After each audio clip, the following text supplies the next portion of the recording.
The words to which I should like to call your attention this evening are to be found in the book of the Acts of the Apostles in the 9th chapter and the 4th verse. The 4th verse in the 9th chapter of the book of the Acts of the Apostles. And he fell to the earth and heard a voice saying unto him, Saul, Saul, why persecutest thou me? And he fell to the earth and heard a voice saying unto him, Saul, Saul, why persecutest thou me? We come back once more to a consideration of this great and epochal event, namely the conversion of Saul of Tarsus. Some of us who meet here regularly have been considering it together. On the 4 previous Sunday evenings, we come back to it then the 5th time. And let me say again that our reason in doing this is that we may understand some of those first elementary principles with regard to the Christian life, and especially as to how one ever becomes a Christian. We are not particularly concerned with the dramatic character nor with the dramatic incidents in connection with the conversion of this great man. They are not vital, they are not essential. That isn't my opinion, that is the teaching of the apostle himself, as it is clearly the teaching of the Bible. It isn't the accompaniments that matter. It isn't the occasional concomitants that count. It's the thing itself. And the thing itself is always the same. There are certain elements that are common to every case of conversion. There are certain things, I would go further, that are absolutely vital and essential to true conversion and to our becoming truly Christian. And we have the authority of this great man himself for saying that what happened to him and in him is a kind of pattern and example which can be held before others. He says that himself, you remember, in writing to Timothy, in that first epistle, in the first chapter, from verse 12 to verse 16, he says that this, he says, happened to me that I might be a pattern of God's patience amongst other things in all them who are going to believe. So I say we come to this and we look at it together. Now, the way, I believe, the best way of looking at it is something like this. Here is a man whom we know as the Apostle Paul. This amazing man, this astounding personality. Many of us refer to him as the great apostle. Oh, we needn't quarrel about that. Whether we should have our favorites or not amongst the apostles, I don't know. It doesn't matter. Certainly there was no greater man than this. Has the world ever seen a greater man than this? Here is this great man, this mighty apostle, this incomparable preacher and evangelist, this outstanding servant of God. That's how we think of him. And yet, you see, we are told here, and we've looked at it in other passages of Scripture, that there was once a time when he wasn't like this. He was a blasphemer and a persecutor and injurious. Here we are told in this very chapter that he went off from Jerusalem in the direction of Damascus, yet breathing out threatenings and slaughter. He so hated Christ. He so hated Christianity. He so hated Christians. The very anticipation of damaging them and hurting them and massacring gave him a fiendish kind of delight, breathing out threatenings and slaughter. There he was. That was his condition. And as we have seen, that was his condition in spite of the fact that he knew the facts concerning Jesus of Nazareth. He had heard about him. He knew all about him in a sense. That was why he was able to say, I verily thought with myself that I ought to do many things contrary to the name of Jesus of Nazareth. It wasn't an ignorance of the whole story of Christianity. He knew it. And he knew other things. He knew about Stephen, the martyr Stephen.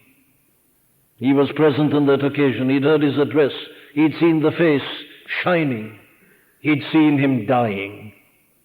He was aware of all these things, and yet here he is, a bitter, violent opponent, has no use for it, indeed regards it as blasphemy, and was fully persuaded in his own mind that he was pleasing God by trying to put an end to it and exterminating such people off the face of the earth. Well, there he was, a non-Christian.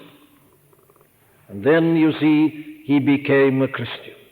Now, we've spent most of our time so far in considering the causes of Paul's remaining as a non-Christian for so long. We won't go into this again. I would hurriedly remind you that we saw certain general causes, and then in particular he has emphasized his ignorance. His real ignorance of the truth of the things which he thought he knew. And then last Sunday night, you remember that state of unbelief in which he was. I obtained mercy, says Paul, because I did it ignorantly, in unbelief. Well, there he is, and still he is not a Christian, for those various reasons. But now we come to the turning point.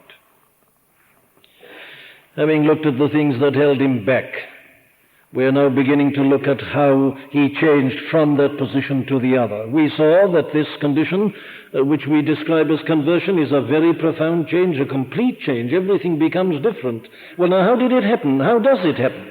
Well, here I say, as we begin to look into this great story as it's unfolded in this 9th chapter of this book of the Acts, we shall see how it happened to this man. Let me say again, let's not be held too much by the dramatic quality, but let's get at the principles behind, for these are constant.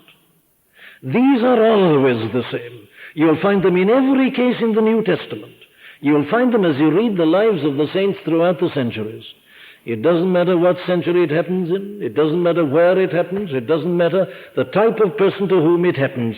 There are certain things that are always present and are therefore basic. I regard them as the bare essentials, the irreducible minimum. And now I say we begin to look at these things. What is it that happens to a man when he gets out of a state of unbelief and ignorance and becomes a Christian? That's the great thing, the vital thing, isn't it? Again, may I say that I'm calling attention to all this on the assumption that I'm speaking to those who either know what it is or who else are longing for it and desiring for it. And to whet your appetite, if you're not longing for it already, my friend, let me remind you again of this man and his character. Wouldn't you like to be like this man? Wouldn't you like to be a master of circumstances? Wouldn't you like to be able to say, I have learned in whatsoever state I am, therein to be content? Wouldn't you like to be able to look into the face of the last enemy and to say, to me to live is Christ, and to die is gain? Because it means going to be with Christ, which is far better. That's what this man became. That was his life, that was his experience. The master of life and all its attendant circumstances. One of the greatest benefactors that the human race has ever known. There he is. How did he become that?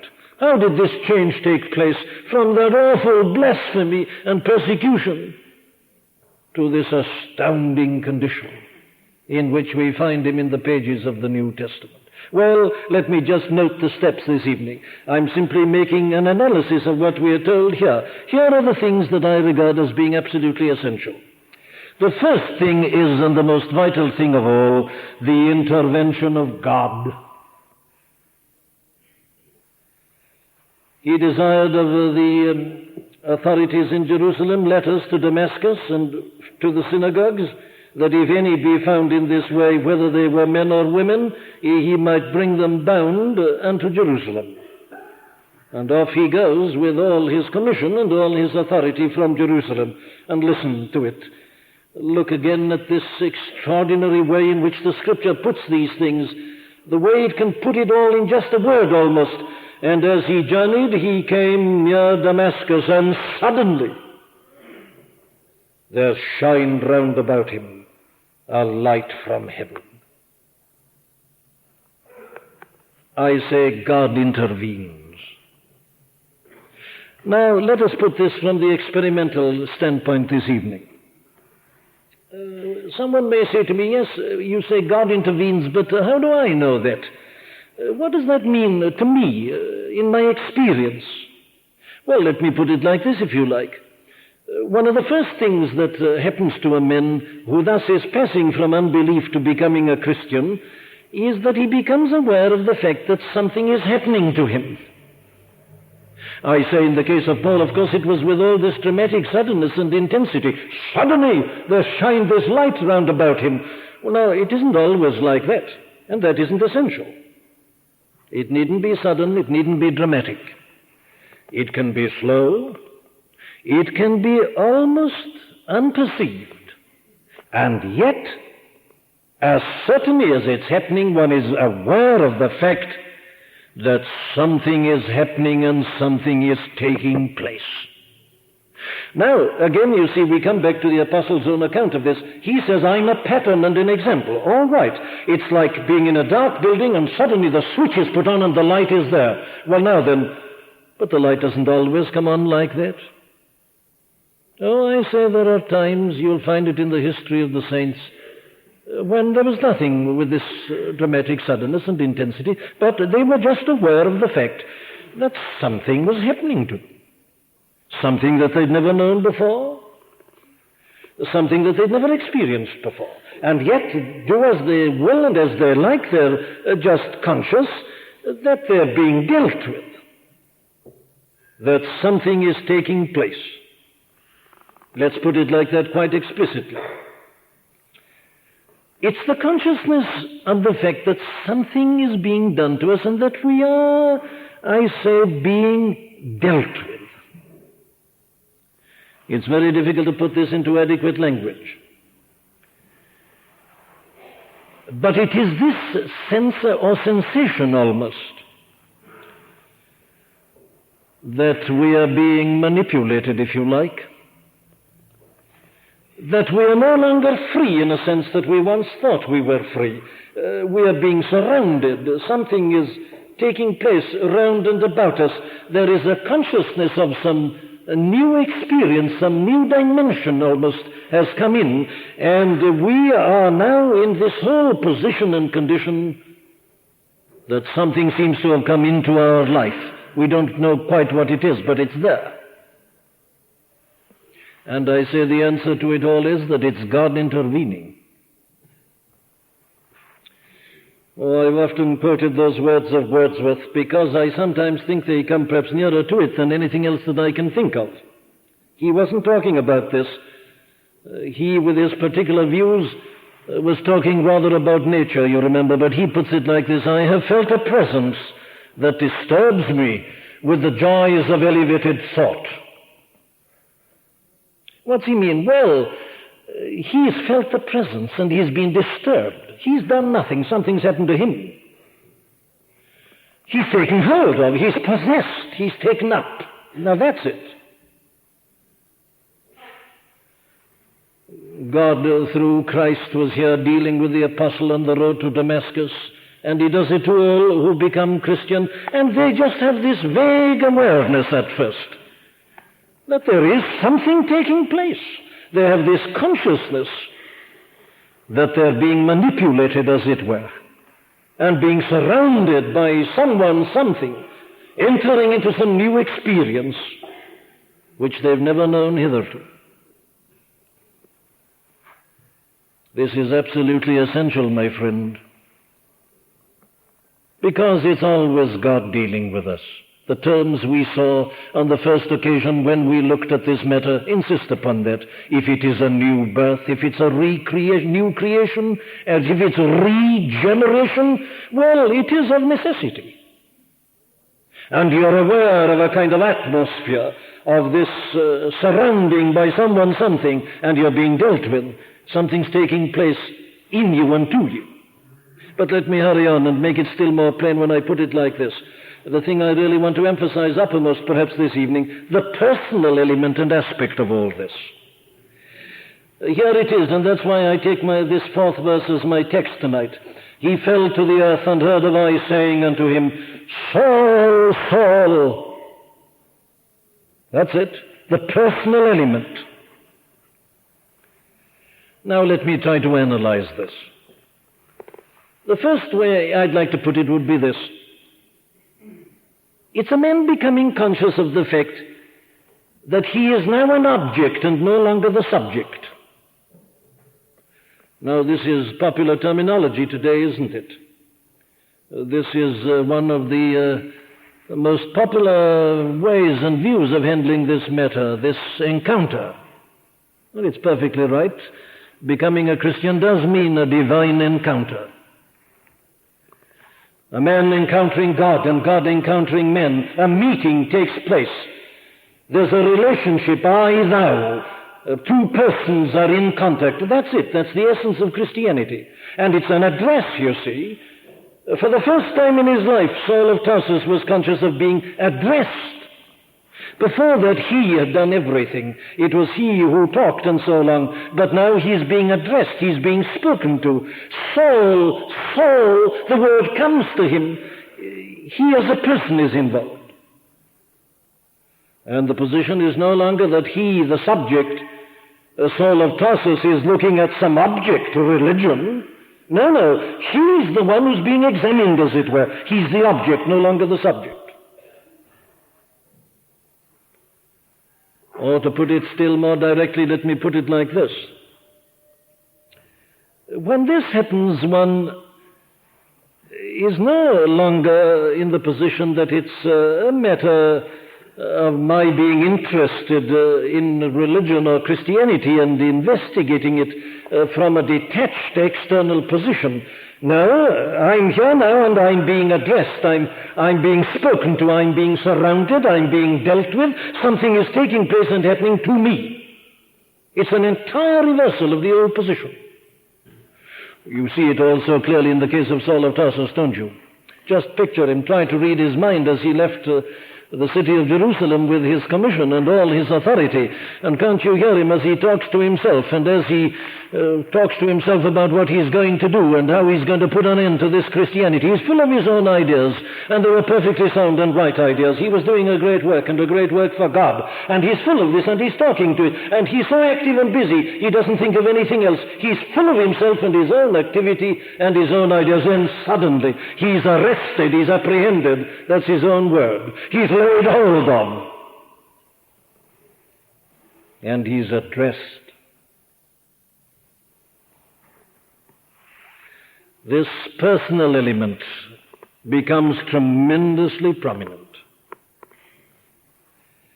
And the whole position of detachment disappears. Then let me take it a step further by putting it like this. The next step is that instead of talking and expressing my opinions, I am made to listen. Oh, these things sound so simple, don't they? And yet these are the things that happen when any person becomes a Christian. The whole trouble with most people who are not Christian is that they never listen. That's why they never hear. You see, we all come into this world and start in this life imagining that we know all about Christianity. And we are very young indeed when we all start expressing our opinions about Christianity. We know all about it. We've never read the New Testament, of course, but that's immaterial. We've never read a book on church history. That makes not the slightest difference. We know. And especially in the 20th century. We know all about it. So what is Christianity? Well, Christianity is something for me to demolish, something for me to denounce and to expose and to make a joke about. I know all about it, and I'm doing the talking, and I'm speaking about Christianity, and I'm saying what I think and what I'm going to do. Then, my friend, you find yourself in the position that you're listening. And it's the most glorious thing that can ever happen to you. It's the best sign that you're on the way to becoming a Christian, if indeed you've not already become one. The man who is breathing out the threatenings and the slaughter and expressing his opinions, is silenced and he's listening, and someone's saying, Saul! And the eloquent speaker becomes an auditor. Oh, my dear friends, I'm not here to make a psychological analysis of conversion or of the case of Saul of Tarsus. I'm here to speak to you directly. I've no time for theoretical interest. These matters are of life and death, importance and value to every one of us. So I ask a simple, direct, plain, blunt question. Have you yet got to the listening stage? Have you begun to listen to it? It's speaking. It speaks out of the Word. Do you come to the Word as the critic in order to find the flaws and the errors and the things you're talking about, and in order to expose it all? Or are you suddenly driven backwards and it stands out and it comes up to meet you and it's looking at you and it's speaking to you and you're conscious of being addressed and you've become the auditor? Which is it? There can be no question, there's no argument about this. Every man who's become a Christian has passed through this stage of silence. When you've been apprehended and arrested and pulled up and made to think for a moment, and you're dumb, and you just listen and you're aware of these things coming to you. He became silent. He became for the first time the auditor. Or to put it in still another way, let me put it to you like this. The voice came and said, Saul, Saul, why persecutest thou me? And for the first time, I think, in his life, these things became to Saul of Tarsus personal concern.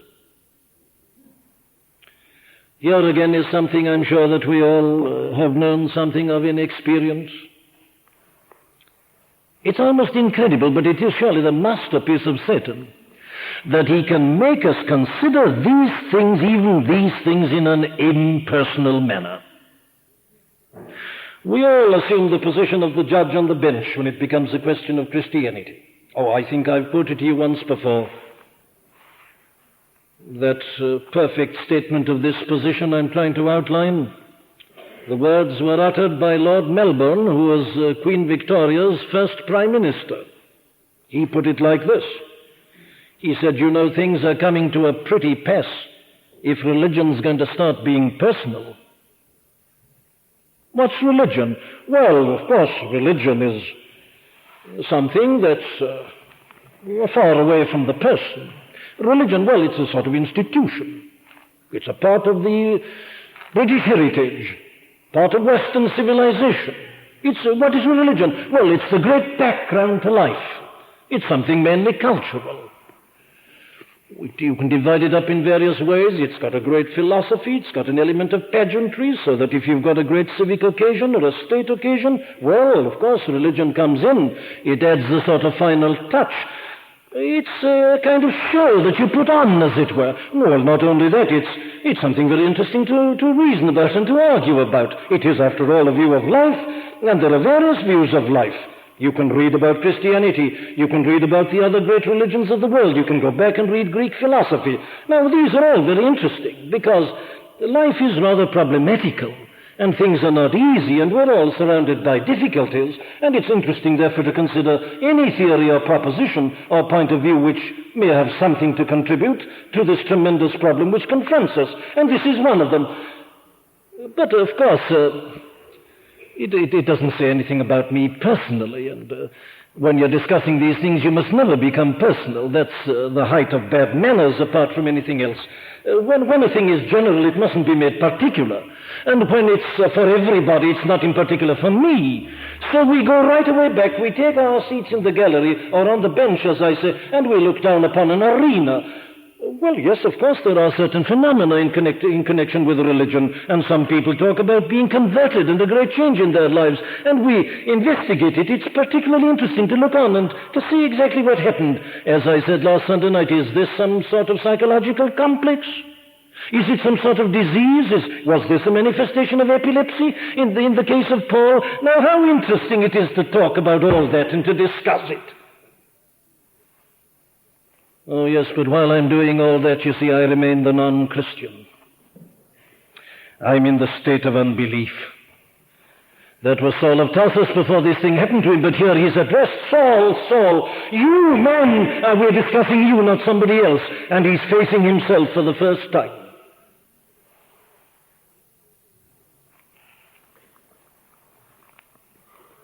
Christianity is first and foremost personal. It isn't your views nor mine that matter. It's you yourself. Christianity is about you, about your life, about your destiny, about your immortal soul. It speaks to us one by one. You can't be saved in countries or in families. That's the lie of the devil. There's no such thing as a Christian nation. It's individual. It's personal.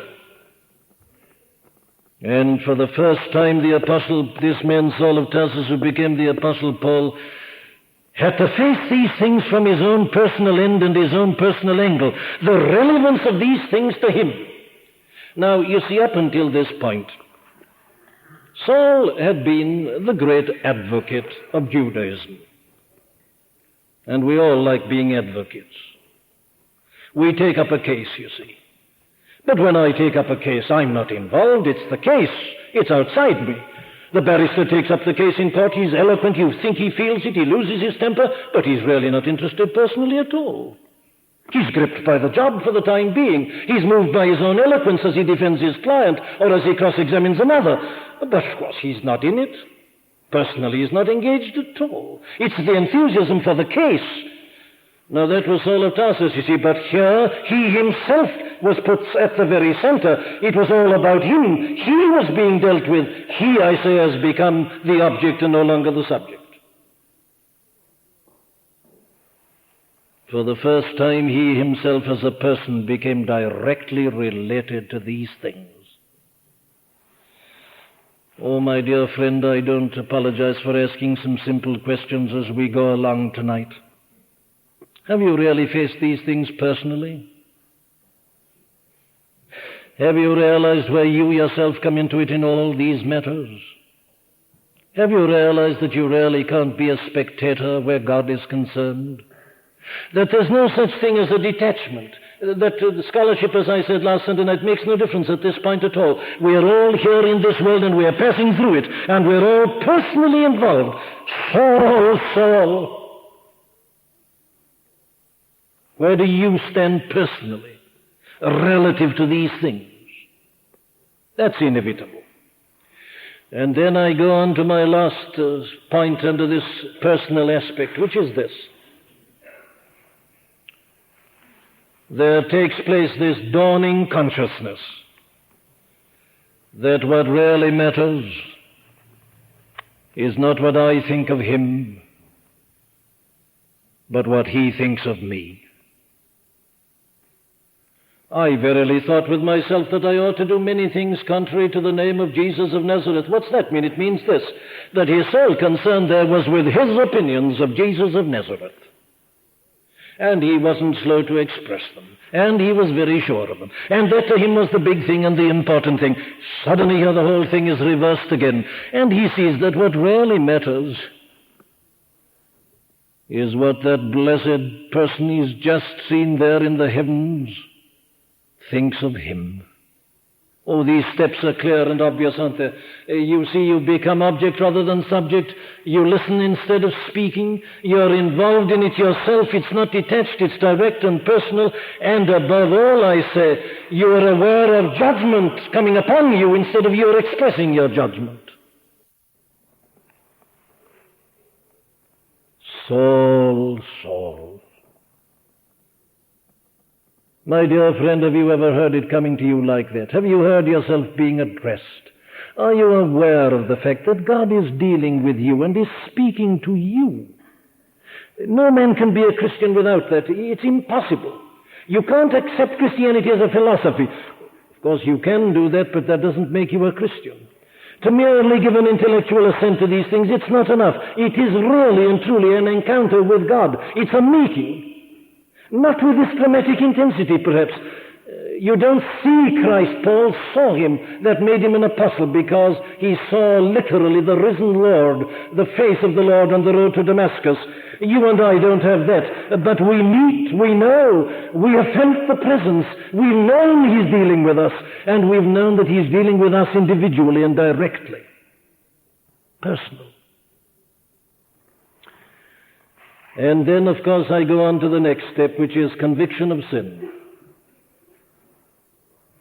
The interruption, the awareness of the other, the person and the personal involvement, and that leads, of course, to the conviction of sin. Listen, Saul, Saul, why persecutest thou me? What does this mean? Well, again, let me break it up into its simplest components. The first thing this means, of course, is that I come to a realization that God knows me.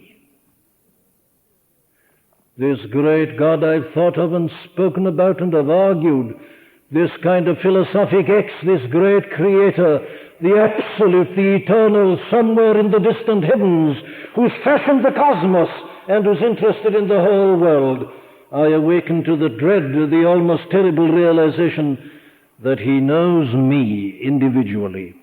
Saul, Saul. Have you had such a meeting with God? Have you had such an awareness of God's personal, intimate knowledge of you? Indeed, I go on to emphasize that Saul of Tarsus not only discovered here that God knew him personally, he discovered that he knew all about his life. And that's a thing, of course, about which the Bible speaks everywhere. It's the last thing men comes to know. We are so clever at eluding one another and in fooling one another that we fondly imagine that we do exactly the same with God. And we imagine that God does not know all about us. We imagine that we can go on doing things and that nothing matters, nothing happens. But Saul of Tarsus here discovered that he knew all about him. And no man becomes a Christian without realizing that God knows all about him.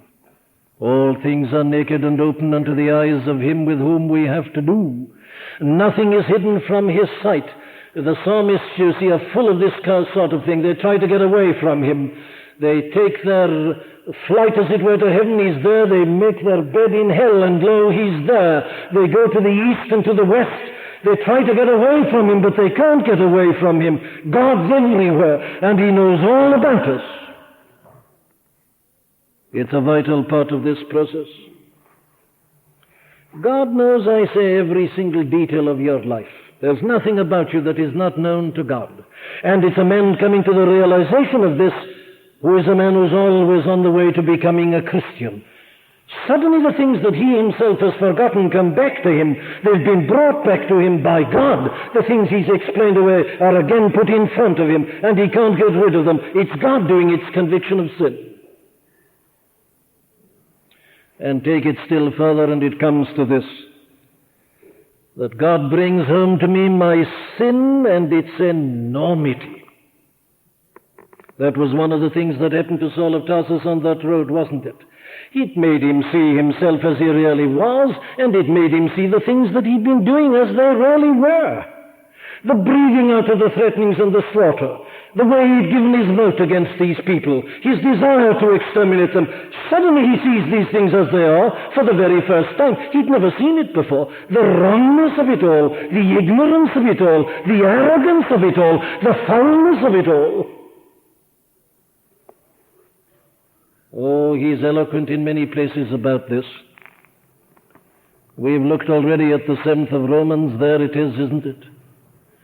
The proud, self-satisfied, self-justifying Pharisee comes to see that in me, that is to say in my flesh, dwelleth no good thing.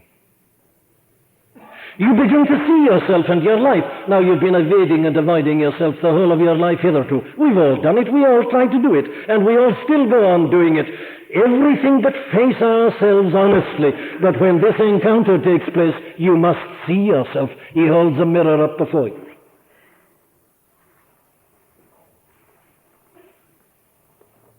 Have you really faced yourself and your life? Look back across your record. Are you pleased or are you displeased? Can you really justify everything that's in it? Are you proud of it all? Things done, things said, things imagined, things thought, the spirit, the desires, all these things. Suddenly this man was face to face with them all, and he saw them and he hated them and he was amazed at them. The wrongness, the ignorance, the arrogance, I say. And especially when I go on and put it like this, all that in its relationship to God. The thing that he never got over was this, that the words uttered by the Lord were, Saul, Saul, why persecutest thou me? He thought he was persecuting Christians. He's told he's persecuting Christ. All that he's been doing is not only wrong, but it's terrible when it's put into the relationship with him. And that is the essence of the conviction of sin. What makes sin sin is not so much that we do things that are wrong, my friends. What makes sin sin is that we do such things against God. That's the thing that came home to David, wasn't it? Though he was guilty of adultery and of murder, what he actually said was, against thee, thee only have I sinned and done this evil in thy sight. It's a terrible thing to commit adultery. It's a terrible thing to murder a man. But there's something infinitely more terrible, that I've done all this against my Maker and Creator, the one who fashioned man at the beginning and made him in his own image and set him there perfect in the garden. That's sin. That it's directed against God. That it's rebellion against God, that it's transgression of God's law, that it's violating God's principle, that it's asserting myself and my will against the holy will of God. For the conscience warned me before I did it all, but I defied it and I denied it, and I thereby defied and denied God. Why persecutest thou me? You can't be a Christian without being convicted of sin. And conviction of sin means that you realize that you've wronged God, that you've raised yourself up against Him, that you haven't glorified Him and lived to His glory, that He hasn't been dominating your life, and that you haven't realized that He's so glorious and so wonderful that the highest privilege that will ever come to you will be just to serve Him humbly and to look into His face and to do His will. You've done the exact opposite. Isn't that true, my friends? Isn't that all mankind by nature?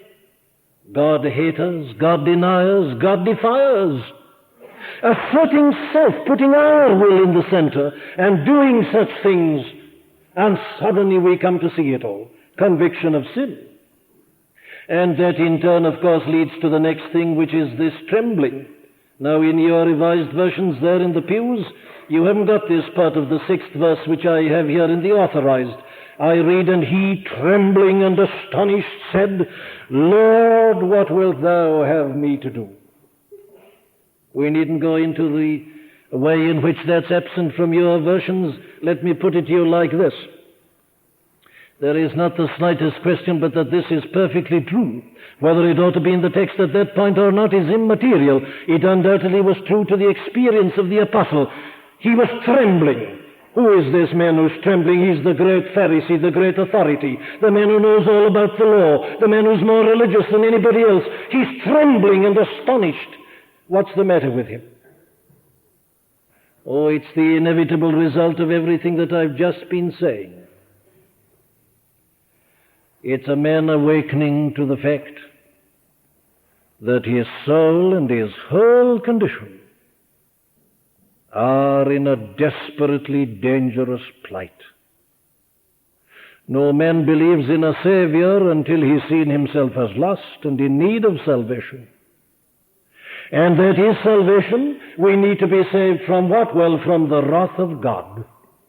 Those are the scriptural terms, the terms used by our blessed Lord Himself. It's a man coming to realize that by living the life he has lived and behaving as he has behaved, that he's not only been sinning against God, but that he's been placing his soul in jeopardy. And this man, seeing that face and having some conception of the glory of God, sees that he's not only been wrong, but that he's been a fool, that his foolhardiness, that he's been pitting himself against the absolute and the eternal God, who could blast him out of existence in a second, and he trembles in terror and alarm at his own destiny, at his own future.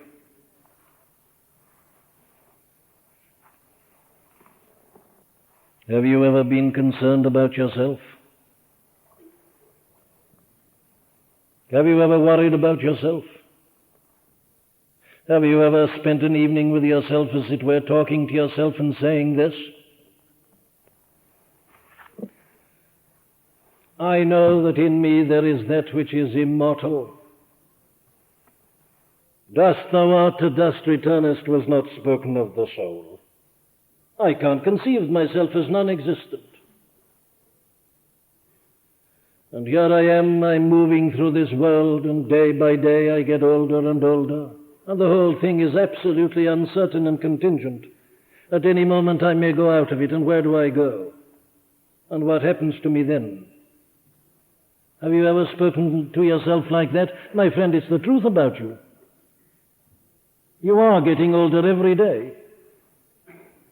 And you've got to die. You're going to die. What then? Now, I say that a man who becomes a Christian is a man who's faced that and has become desperately concerned about it. He's a man who says to himself, what if I die tonight? Well, what then? What happens to me? And he's alarmed. He begins to tremble. Fear and trembling is an essential part of it. And it's unavoidable the moment we realize these things. And if you've never yet trembled, it's because you know nothing about God, and you don't know the truth about yourself either. For the moment we know something of God and see what we are and what we've been, we must realize that we are under the wrath of God and in the most terribly dangerous condition a soul can ever be in. That was what happened to this man. He became concerned, he became alarmed, his whole destiny flashed before him, and he was horrified at the possibility. And that, of course, inevitably leads to the last step, which is this. He recognized him and submitted to him. Lord, what wilt thou have me to do? Who is he? He's the Jesus that he'd blasphemed, that he'd hated, that he'd dismissed as an impostor. He now knows that he's the Lord of glory, and he surrenders to him. The man who was denouncing him and going to exterminate him and his cause. What wilt thou have me to do, Lord? You see, a man has become desperate at this point. He realizes that he's so lost that he can do nothing about himself. He can't save himself. He can't undo what he's been doing. And one glimpse of God puts an end to that.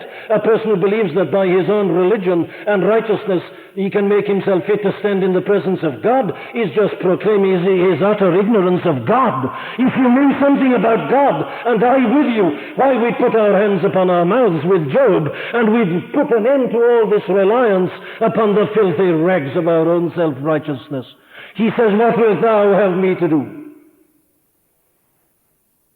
And all he wants you to do is to believe him and to believe on him and to trust yourself to him.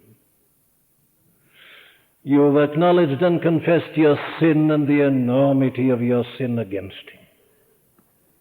You've seen it at last, and you've recognized who he is. And you hand yourself to him and you say, tell me anything you like, I'll do it. I'm at your service, I'm a helpless slave at thy feet. Nothing in my hand I bring, simply to thy cross I cling. Tell me what to do and I'll do it. I'm helpless, I'm hopeless, I'm penniless, I'm a pauper, I'm foul, I to the fountain fly, I've nothing. What wilt thou have me to do, Lord? And he was told, and he did it. He was not disobedient unto the heavenly vision. And he became the mighty Apostle Paul, the preacher and the proclaimer of Jesus Christ, the man who proved in Damascus that this is the very Christ, and proclaimed him, and told all to believe in him, and showed them how he had come to save them from the wrath and from the law of God. That's the sequel. But this is how it took place, and this is why it took place. Saul, Saul, why persecutest thou me? You see, this is the terrible part of this whole subject, isn't it? That Saul of Tarsus was in that precise position all along, but he didn't know it. When he thought with himself that he ought to do many things contrary to the name of Jesus of Nazareth, it was against that person he was saying it. When he asked for authority to go down to Damascus to persecute and massacre the Christians, it was against that person he was doing it, but he didn't know it. He thought he knew, he didn't know. The Lord was there the whole time, exactly the same. Saul was doing these things because he didn't know. And he only came to know when he heard the words, Saul, Saul. And you, my friend, if you're not a Christian, are in that precise position. You don't know these things, and you're expressing your opinions. What do you think about Christianity? And why doesn't it stop war and do this and that and the other? And why doesn't God do this and that? You are speaking, and you're eloquent, and you're settling these matters. You're doing it all, and you've never stopped and you've never listened. But you know, there are the facts.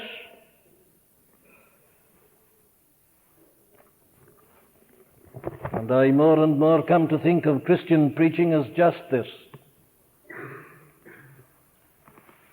The business of the Christian preacher is just to be a mouthpiece of Christ and of God. And what he really is meant to do is just to utter your name. Saul, Saul. Stop a moment. Think for a minute. Do you realize what you're doing? Who are you? Well, I'm Jesus, the one you're dismissing in your clever talk. The one whose voice in the conscience you silence when you go behind a door and commit that sin. The sins that are committed in darkness and in the night. I'm the one that you're sinning against. Because you were made on my image at the beginning. And I've come from heaven to earth and have even gone to the cross and the grave in order to deliver you out of all that. That's the business of preaching, just to tell you that, but I'd add this to it. Shall I put it in the form of a question? Have you heard this personal address so far? Have you heard God speaking to you directly? Has God spoken your name to you? Have you had this consciousness that God has rarely spoken to you individually and told you that He knows all about you? Have you had this consciousness of being dealt with and God addressing you? Has your name been spoken to you? Because, my dear friend, a day is coming when your name will be pronounced. You go to the 20th chapter of the book of Revelations, and there you'll read about it. The great day of judgment is coming when God will be seated upon the throne, and all the people of the earth and the heavens and the sea and everywhere else, they'll all appear before Him, and the books will be opened. And as certainly as I stand in this pulpit at this moment and tell you that on that road to Damascus, that Saul of Tarsus heard his own name being called out from heaven, you will hear your name being called out from heaven. Your name will be called. You can't hide yourself in that crowd, because God knows us one by one. There's no limit to His knowledge. He knows us individually. He'll address us by name. Our record is in the book. Everything we've done or said or thought, it's all there. He knows it all. And your name will be called out. Saul, Saul. Do you hear it now? Well, if you do, Do what Saul of Tarsus did, turn to him and say, "What wilt thou have me to do?" And he will give you the same old simple reply, "Believe on me. Give yourself to me, and be saved from the wrath to come." Amen.